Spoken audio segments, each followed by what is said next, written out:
नमस्कार दोस्तों, welcome to our channel. हमारे चैनल में आपका स्वागत है। आज हम बात करते हैं हमारे बाबा महाकालेश्वर मंदिर की, जो कि उज्जैन में स्थापित है। महाकालेश्वर मंदिर भारत के 12 ज्योतिर्लिंगों में से एक है, जो मध्य प्रदेश राज्य में रुद्र सागर झील के किनारे बसे प्राचीन शहर उज्जैन में स्थित है, जो हिंदुओं के सबसे पवित्र और उत्कृष्ट तीर्थ स्थानों में से एक है। इस मंदिर के दक्षिण मुखी महाकालेश्वर महादेव भगवान शिव की पूजा की जाती है। महाकाल के यहाँ प्रतिदिन सुबह के समय भस्म आरती होती है। इस आरती की खासियत यह है कि इसमें मुर्दों की भस्म से महाकाल का श्रृंगार किया जाता है, ऐसा लोग कहते हैं। इस जगह को भगवान शिव का पवित्र निवास स्थान माना जाता है। यहाँ पर आधुनिक और व्यस्त जीवन शैली होने के बाद भी यह मंदिर यहाँ आने वाले पर्यटकों को पूरी तरह से मन की शांति प्रदान करता है। इस मंदिर के बारे में कहा जाता है कि यह एक अत्यंत पुण्यदायी मंदिर है। माना जाता है कि इस मंदिर के दर्शन मात्र से मोक्ष की प्राप्ति होती है। उज्जैन में स्थित महाकालेश्वर मंदिर रुद्र सागर के झील के किनारे स्थित है। महाकालेश्वर मंदिर भगवान शिव को समर्पित प्रसिद्ध हिंदू मंदिरों में से एक है। भगवान शिव का यह मंदिर 12 ज्योतिर्लिंगों में से एक है, जिसको भगवान शिव का सबसे पवित्र निवास स्थान माना जाता है। भगवान शिव मंदिर के प्रमुख देवता हैं, जो लिंगन रूप में मौजूद हैं। महाकालेश्वर मंदिर को भारत के टॉप 10 तंत्र मंदिरों में से एक माना जाता है। यह एकमात्र ऐसा मंदिर है जहाँ भस्म आरती की रस्म निभाई जाती है। यह आरती रोज भगवान शिव को जगाने के लिए की जाती है। भगवान शिव का आशीर्वाद लेने के लिए दुनिया के विभिन्न कोनों से लोग मंदिर में जाते हैं। महाकालेश्वर के इतिहास के बारे में बात करें तो बता दें कि सन 1107 से लेकर 1728 तक उज्जैन में यवनों का शासन रहा था। इस शासनकाल में लगभग हिंदुओं की प्राचीन परंपराएं लगभग नष्ट हो गई थी।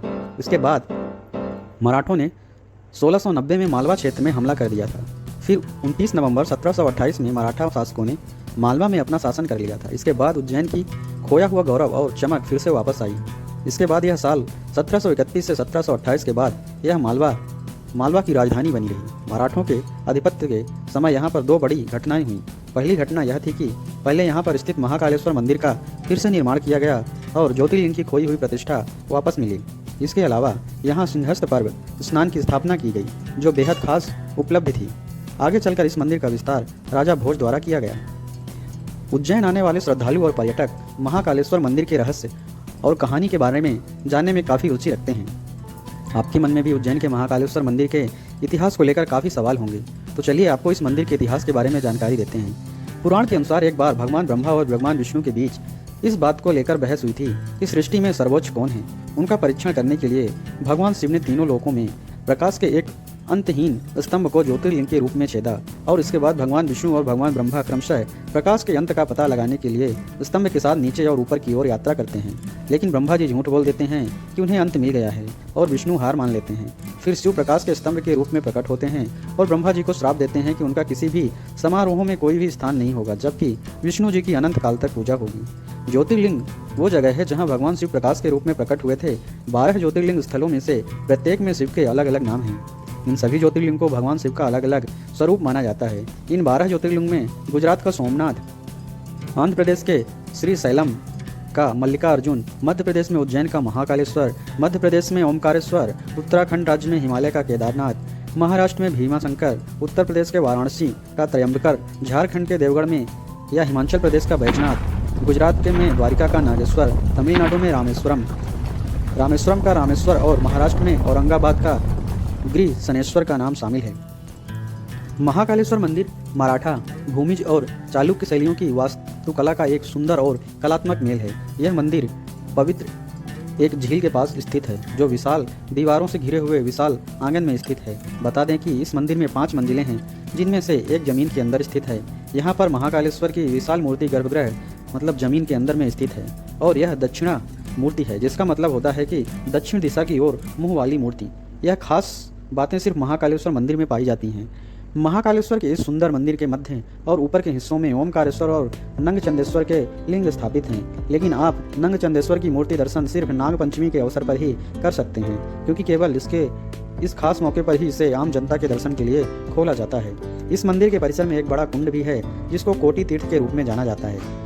इस बड़े कुंड के बाहर एक विशाल बरामदा है, जिसमें गर्भगृह को जाने वाले मार्ग का प्रवेश द्वार है। इस जगह गणेश, कार्तिकेय और पार्वती जी के छोटे आकार के चित्र भी देखने को मिलते हैं। यहाँ पर गर्भगृह की छत को ढकने वाली गूढ़ चांदी इस तीर्थ जगह की भव्यता को और भी ज्यादा बढ़ाती है। मंदिर में बरामदे के उत्तरी भाग में एक कक्ष है जिसमें भगवान श्री राम और देवी अवंतिका के चित्रों की पूजा की जाती है।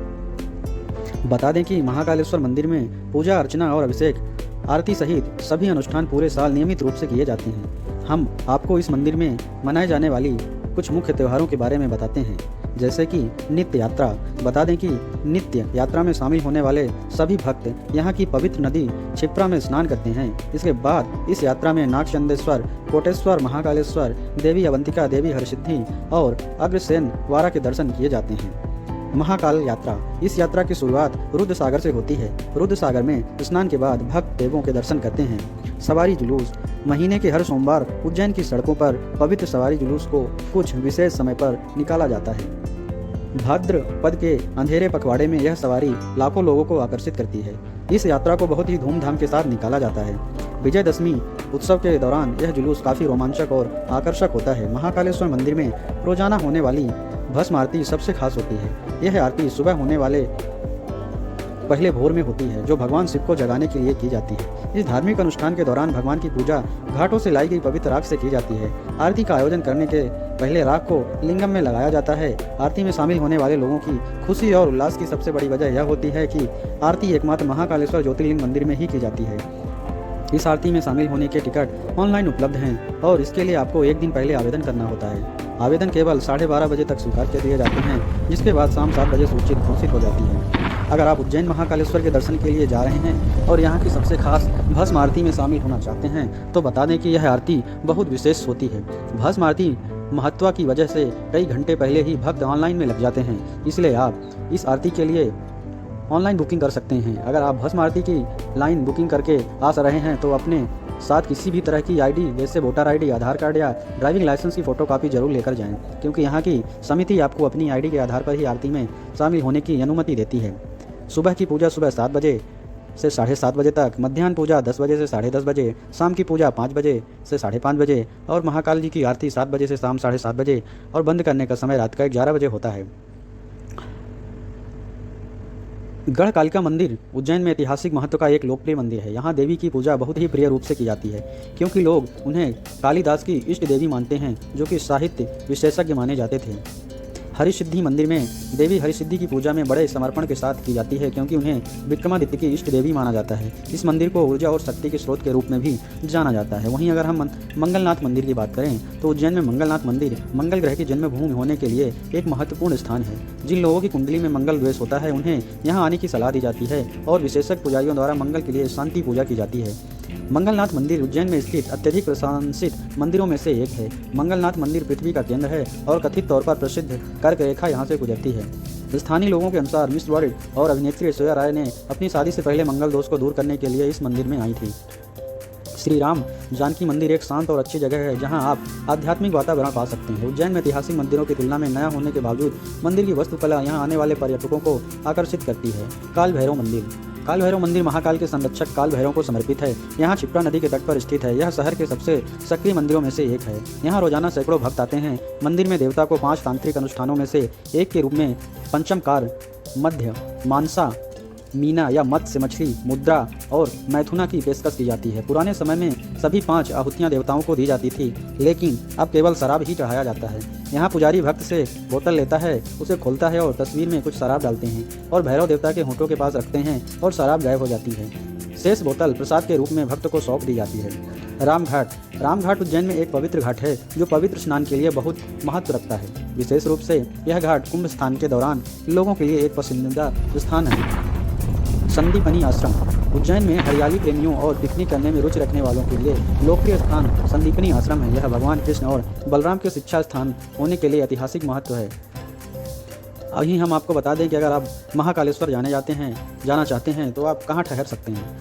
अगर आप महाकालेश्वर मंदिर के दर्शन करने के लिए जा रहे हैं, रुकने की जगह के बारे में जानना चाहते हैं तो इसकी जानकारी हम आपको बताते हैं। अगर आप मंदिर में ही रुकना चाहते हैं तो बता दें कि श्री महाकाल धर्मशाला और पंडित श्री सूर्य नारायण व्यास धर्मशाला दोनों ही एसी और गैर एसी कमरे उपलब्ध कराते हैं। इन जगह पर आप रुक सकते हैं। इसके अलावा कई सारे आप होटल हैं, उनमें भी कॉन्टैक्ट करके आप वहाँ रुक सकते हैं। कोई दिक्कत होती नहीं है, आप वहाँ जाएंगे आसानी से आप रुक के आपको दर्शन कर सकते हैं।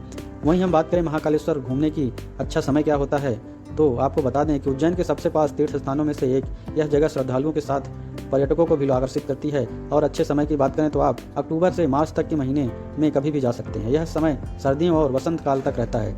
आप यहाँ कभी भी जाके घूम सकते हैं।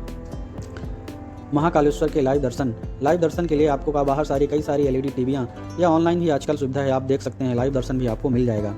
अगर आपको महाकालेश्वर जाना है तो हम आपको बता देते हैं कि जाने की योजना अगर आप बना रहे हैं तो आप जाना चाहते हैं, यहाँ कैसे पहुँचेंगे। आपको इसके बारे में ज़्यादा चिंता करने की ज़रूरत नहीं है। यहाँ हम आपको इसके बारे में पूरी जानकारी बता देते हैं कि उज्जैन भारत के सभी प्रमुख शहरों से जुड़ा है, इसलिए आपको यहाँ तक आने के लिए देश से सभी बड़े शहर दिल्ली, मुंबई या कोलकाता से कहीं से भी रूट मिल जाता है। आप चाहे तो अगर दूर के शहर में हैं तो फ्लाइट से इंदौर आ जाएँ, वहाँ से मिल सकते हैं, या कि आपको ट्रेनें हर जगह से मिल जाएंगी, आप बाया ट्रेन भी आ सकते हैं। अगर आप महाकालेश्वर के लिए लेट से यात्रा करना चाहते हैं तो बता दें कि उज्जैन शहर में उज्जैन सिटी, जंक्शन, विक्रम नगर और चिंतामन मुख्य रूप से 3 प्रमुख रेलवे स्टेशन हैं। यहाँ कई ट्रेन नियमित आती हैं और भारत के महत्वपूर्ण शहरों में से उज्जैन को जोड़ती हैं। तो दोस्तों, अगर आप उज्जैन घूमना चाहते हैं, प्लान बना रहे हैं, तो आप इस तरीके से आ सकते हैं। और ऐसे ही जानकारी के लिए हमारे चैनल पर बने रहिए। मिलते हैं नेक्स्ट वीडियो में, तब तक के लिए धन्यवाद।